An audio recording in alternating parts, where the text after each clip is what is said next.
स्वागत है आपका इंडिया रिपोर्ट में और मैं हूं आपके साथ रचना सिंह।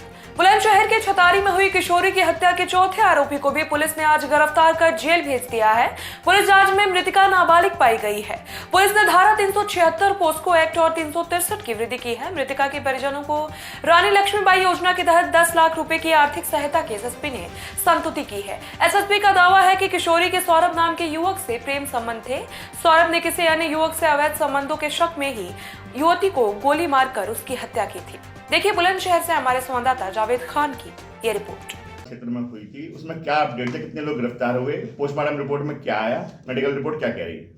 देखिए, दिनांक 21 तारीख को थाना छतारी के धवरऊ गांव में एक ट्यूबवेल में एक लड़की की गोली मार के हत्या की गई थी और जो घटना कारित करने वाला अभियुक्त था उसने ब्लेड से अपने गर्दन की नसें और दोनों हाथों की कलाई की नसें काट ली थी और काफ़ी मात्रा में खून उसका निकला था। वो भी बहुत ही गंभीर स्थिति में था। इलाज के लिए अलीगढ़ भेजा गया। इलाज के बाद स्वस्थ होने पे उसे गिरफ्तार कर जेल भेजा गया। जो जांच से कहानी निकल के आई वो ये थी कि लड़की मूलतः गालीपुर गांव की रहने वाली थी, थाना डिवाई की। उसका ननिहाल वहाँ से 15-18 किलोमीटर दूर थाना छतारी के धवरऊ में था। धवरऊ गांव के सौरभ नाम के लड़के के साथ उस लड़की के संबंध हो गए थे। चूँकि लड़की नाबालिग थी, सौरभ ने बहला फुसला करके लगभग 1.5 साल से सौरभ उसका शारीरिक रूप से शोषण कर रहा था। यद्यपि अपनी मर्जी से था, लेकिन एक नाबालिग की मर्जी का कोई औचित्य और अर्थ नहीं होता है।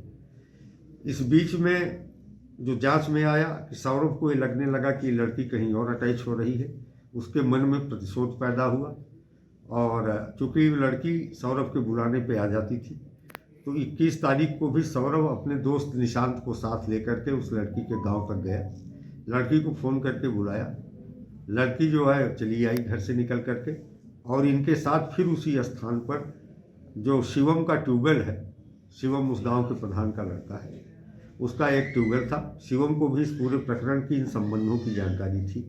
वो अक्सर इन्हें चाबी उपलब्ध कराता था। ट्यूबवेल चूँकि गाँव के बाहरी हिस्से में सुनसान में है, तो उसका ये लाभ लेते थे।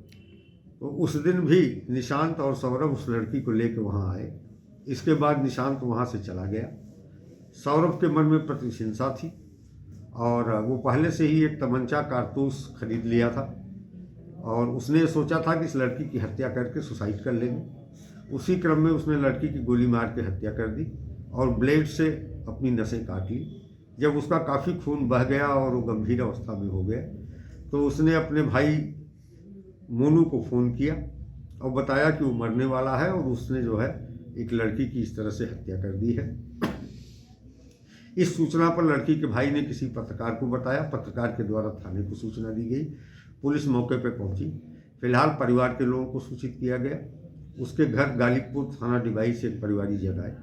एक तहरीर परिवारीजनों के द्वारा दी गई जिसमें सौरभ को अभियुक्त बनाया गया हत्या का। फिलहाल हमने इसमें लड़की के वेजाइनल स्वैप उस समय पोस्टमार्टम के समय लिया था और ये जो चारों लड़के गिरफ्तार हुए हैं, इनका भी डीएनए मैचिंग के लिए भेज दिया गया है ताकि किसी प्रकार का कोई कंफ्यूजन न रहे। पीड़ित परिवार को कितने की मदद मिलेगी, कितने लाख रुपए? अब वो लक्ष्मीबाई योजना के अंतर्गत जो है इसमें मदद उसको दिलाई जा रही है। फिलहाल इस वीडियो में मेरे साथ बस इतना ही। चैनल के लेटेस्ट अपडेट के लिए बने रहिए हमारे साथ और देखते रहिए इंडिया रिपोर्ट।